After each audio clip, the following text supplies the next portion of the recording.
welcome, Charlotte. Thanks for engaging and doing this interview as part of BioTrib. No doubt New Spine and various other activities in Sweden will be also interested in what you've got to say about your secondment. Would you mind just giving me a brief background on on yourself and your academic career to date? All right. Well, first of all, thank you for having me. My name is Charlotte. You already introduced me, so you know. I'm a PhD student at the end stages of my PhD, and I've been doing it here in Uppsala. So before I started my PhD, I did an integrated master's in material science. So I have a solid background in material science, and then I started the project called Lifelong Joints. Way back when. That was about silicon nitride coatings for joint implants. And I continued working, with material characterization of the coatings. But I also did some deposition myself, which was interesting. And then, I guess that's what we're going to talk about. I did also do some in vitro studies in Sydney. Okay, so what was the driver for that? Why did you first of all, what was the driver behind actually wanting to do the biological characterization as well as the kind of surface or topographical characterization? Yeah. Why did you want to do the biology as well? Well, during your PhD, part of it is reading a lot. And when you read a lot, you realize that, okay, I can manufacture the best coating, the best. You know what I mean? I can deposit a coating that has a high hardness and hopefully a lower Young's modulus, and it's wear resistant and all of that. But if it's not biocompatible, it's never going to be useful for patients. So I realized that in vitro studies was a very important aspect as a first indicator of if this is going to be a viable solution for patients. So I got very interested in it. And then through my supervisor's network, she knew Joanne from before. And I knew of Joanne because I had read several papers from Joanne and her students. And Joanne has such experience working with this, and she developed this amazing method for characterizing and evaluating the effect of particles. And as you know, particles are believed to be one of the main culprits in implant revision for joint implants. So it just seemed like a wonderful opportunity to work firsthand with Professor Tipper, Joanne, when it came to this part of joint implants. Okay, so those were the attractions. What were the challenges of getting to Australia with samples and slight differences maybe in culture and things like that?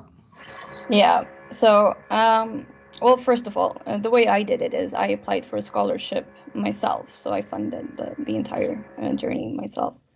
And that was the first real big scholarship I applied for because it was supposed to cover the travel, my living, my everything.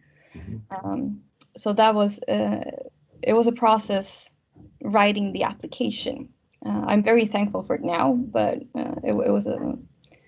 it was difficult the first time.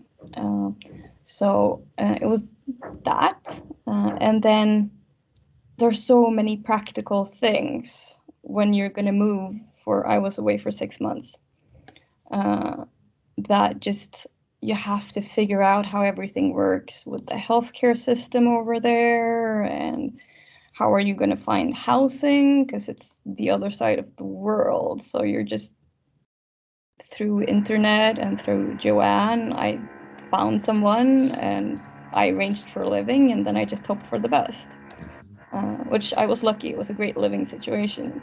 But those things are always, they're scary because you feel yeah, since you're on the other side of the world, there's not much you can do. So you feel very exposed, for lack of a better word. It's scary.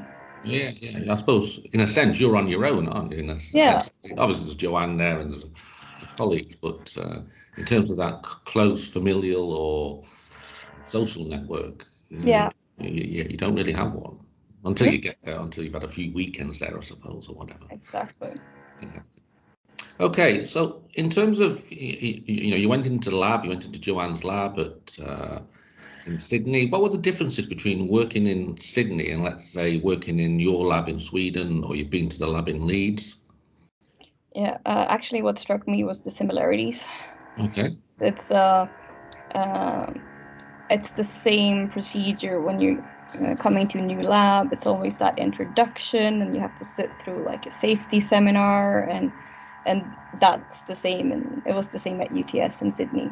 So I felt very familiar in the lab setting, and specifically at UTS, what was strange for me was that they had a hot desk solution.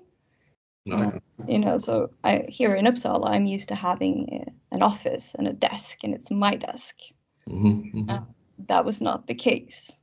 There they had several desks in an open area, and you showed up in the morning and you grabbed an available desk. And as long as you worked there, that was your desk. And if you left for more than 30 minutes, you gave up the desk. And it took some getting used to. But I mean, in a sense, it's not that weird, I guess. No, I suppose when space is at a premium, maybe, we're absolutely chock-a-block here in Leeds in mechanical engineering in terms of PhD students, and we're finding, very, very difficult to provide space, a desk space even for PhD students. So while I wouldn't say there is hot desking across the board, certainly when you're just writing up, when you're in your fourth year, which is the overtime year in the UK, then then you'd be expected to perhaps share a desk. Yeah. Because desk space is such a difficult issue at the moment. Yeah, I think I've just been spoiled with that, and I still am. But that is partly due to COVID, so we're not supposed to work at university, and we have to. So any writing or reading you should do from home. Mm-hmm. So outside kind of academic research, so you're in Australia, Sydney, one of the kind of highlight capitals of kind of the globe, as it were, a global city. So what did you find? What did you have? Were there any points of note about living and working in Sydney, more generally? Well, in general, it was very easy getting around in Sydney. They have a great public transport system, I guess it's called, and it's expensive, as I guess you're used to it in England, and we're used to it in Sweden. Public transportation is expensive, so it's not shockingly expensive, but it's not cheap, but very easy to get around. So it was great. I could really get around from to different parts of the city. I could see different things. I could do the touristy things like visiting the Opera House, and it's a part of the city called Newtown, which I really enjoy. Yeah, I know Newtown. Yeah. Yeah. And it was. I tried to make it a habit to during the weekends do something new. Visit a new market or a new place, or something like that. And it was really enjoyable. Did you manage to get out of Sydney? I did for a bit. Unfortunately, when I was there, it was when it was all these fires ravaging the country. So I wanted to go to the Blue Mountains, which is just outside of Sydney. But unfortunately, there was a massive fire there, so I wasn't able to go there. But I went, for example, to Brisbane.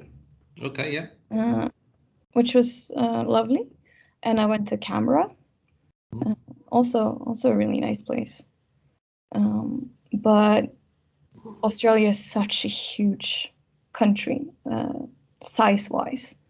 right? So it takes time to go from one end of Australia to the other end of Australia. So I wasn't limited, but I stayed on the West Coast for practical reasons. But if I go back, I would love to go to the north, and also I'd love to see the center of the country. Yeah. Towards Ayers Rock and that area. But there's some great places up in the kind of northwest, I believe. Yeah. In northwestern Australia. Yeah. So fantastic. But I've spent quite a bit of time there. I had a sabbatical there, and I visited quite often up till, I used to visit perhaps once every 2 years or once every 18 months up to about 10 years ago. Mm-hmm. And it was a really exciting time, actually. But you're right, it started off really cheap, Australia, and then got quite expensive. Yeah. Eating out was expensive the last time I went. Yes, it was when I was there as well. So, I mean, I'm used to it. In Sweden, it's expensive as well. So it wasn't a shock coming there and it being expensive, but it wasn't cheap. Yeah. But I found, as you say, academia, when I was doing academic research there, it's very much the same as it is in Europe. It's very much, in fact, it's very much the same as it is in the UK, actually. You feel as though it's the same sort of culture, the focus on grants and papers, the idea of new knowledge. Clearly, there's been a change over the past 15, 20, 25 years, moving more into innovation as well as new knowledge. But I think, if you looked at both the UK and Australia, in many ways, it'd be very hard to find a difference. And I think that's the same for Europe more generally as well when you compare it to Australia. Yeah, no, I would agree. Yeah.